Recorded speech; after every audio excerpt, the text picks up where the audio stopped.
ज़रा सोचिए, आपने अभी अभी अपने घर में पेंट करवाया है और 6 महीने में ही उस पेंट के ऊपर दाग धब्बे दिखाई देने लगे, पेंट फीका पड़ जाए और पपड़ी देने लगे तो कैसा लगेगा? बुरा ही लगेगा ना। असल में यही गलती लोग करते हैं जब वो गलत पेंट का चुनाव कर लेते हैं। आज इस वीडियो में हम डिस्टेम्पर और प्लास्टिक पेंट के बीच का जो मेन अंतर होता है उसके बारे में जानेंगे। वीडियो को लास्ट तक जरूर देखना। आज आपको कुछ ऐसे पॉइंट भी देखने को मिलेंगे जो आपने कभी नहीं सुने होंगे। सबसे पहले बात करते हैं डिस्टेम्पर की। डिस्टेम्पर एक ट्रेडिशनल पेंट है जिसका इस्तेमाल सालों से होता आ रहा है। ये बहुत ही बजट फ्रेंडली पेंट है और आमतौर पर कम खर्च वाले घरों या फिर रेंटल हाउसेस में लगाया जाता है। इसमें चौक, लाइम एंड पिगमेंट का इस्तेमाल होता है जो हम इसमें डालते हैं। लेकिन इसका बड़ा नुकसान यह है, मॉइस्चर रेजिस्टेंट नहीं होता है। मतलब अगर नमी या पानी का असर हुआ तो ये जल्दी फेड हो जाता है। इसकी फिनिश थोड़ी पाउडरी और डल आती है, यानी दीवारों पर वो शाइनिंग और रिचनेस नहीं आती है। अगर आप सोच रहे हैं कि डिस्टेम्पर आपको एक क्लासी लुक देगा तो जरा रुक जाइए, क्योंकि असली पिक्चर अभी बाकी है। बात करते हैं प्लास्टिक पेंट की। दोस्तों, प्लास्टिक पेंट वॉशेबल होता है। मान लीजिए बच्चों ने दीवार पर क्रेयॉन या स्केच पेन से कुछ लिख दिया तो इसे आप आसानी से गीले कपड़े से साफ कर सकते हैं।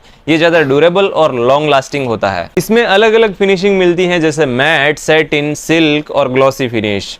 प्लास्टिक पेंट मॉइस्चर रेजिस्टेंट होता है और फंगस और पीलिंग से बचाता है। और सबसे बड़ी बात, ये आपके घर को एक रिच और एलिजेंट लुक देता है। तो अब आप सोच रहे होंगे कि हम लोग महंगा होने के बावजूद प्लास्टिक पेंट को क्यों पसंद करते हैं। चलिए अब डिस्टेम्पर और प्लास्टिक पेंट को एक साथ कंपेयर करते हैं। डिस्टेम्पर बहुत सस्ता होता है जबकि प्लास्टिक पेंट थोड़ा महंगा होता है।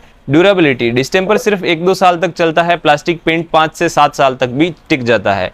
बात करें इसकी फिनिश की तो डिस्टेम्पर की फिनिश डल और पाउडरी होती है जबकि प्लास्टिक पेंट स्मूथ और एलिगेंट लुक देता है। वॉशेबिलिटी की बात करें अगर दोस्तों, तो डिस्टेम्पर वॉशेबल बिल्कुल भी नहीं होता है जबकि प्लास्टिक पेंट पर अगर दाग लग जाए तो आसानी से साफ हो जाता है। मॉइस्चर रेजिस्टेंस की बात करें दोस्तों, तो डिस्टेम्पर बिल्कुल भी मॉइस्चर रेजिस्ट नहीं करता है जबकि प्लास्टिक पेंट मॉइस्चर और फंगस दोनों से लड़ता है। ये दोनों किस जगह के लिए बेस्ट रहने वाले हैं दोस्तों, इस बात पर भी मैं आपको बताऊंगा। डिस्टेम्पर कम बजट वाले प्रोजेक्ट या रेंटल हाउस के लिए सही है, जबकि प्लास्टिक पेंट परमानेंट घरों, क्लासी लुक और लॉन्ग टर्म यूज के लिए सबसे बेस्ट ऑप्शन है। दोस्तों, अब मैं आपसे एक सवाल पूछता हूं, अगर आप अपने नए घर की दीवारों पर पेंट करा रहे हो तो क्या आप डिस्टेम्पर चुनोगे सिर्फ पैसे बचाने के लिए, या फिर थोड़ा खर्चा करके प्लास्टिक पेंट लगाओगे?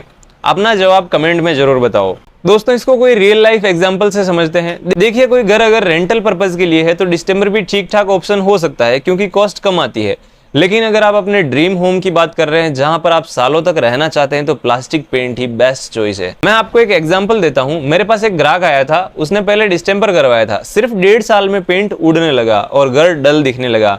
बाद में जब उन्होंने प्लास्टिक पेंट लगवाया तो वही घर 5 साल से भी ज्यादा समय तक नए जैसा चमकता रहा। तो फर्क साफ है, एक टेम्परेरी ऑप्शन है और दूसरा परमानेंट सॉल्यूशन है। अब आप समझ गए होंगे कि डिस्टेम्पर और प्लास्टिक पेंट में असली विनर कौन है। अगर आपको ये वीडियो हेल्पफुल लगी हो तो इसे लाइक जरूर कीजिए और चैनल को सब्सक्राइब कीजिए और कमेंट में बताइए कि आपको कौन सा पेंट ज्यादा पसंद है, डिस्टेम्पर या फिर प्लास्टिक पेंट।